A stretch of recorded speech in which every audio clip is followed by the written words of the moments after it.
Hey guys, in this video I'm going to show you the new method of how to get a blank, invisible or no name on your Twitter account. Okay. So without any further delay, let's get started. Twitter does not allow you to simply add a space in the display name field in your account.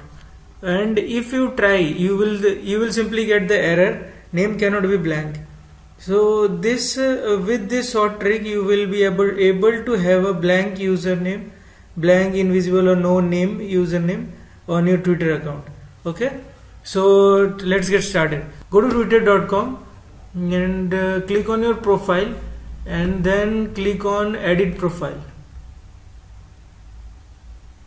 In this edit profile, simply go to the username and then copy the invisible text given in the description below and simply paste it. Okay, so here we have the invisible name and just save changes. Okay, yeah, here we have no username. It's kind of invisible right now. Okay, so that was a simple trick I was talking about. So like this you can change your profile name to invisible. Thanks for watching.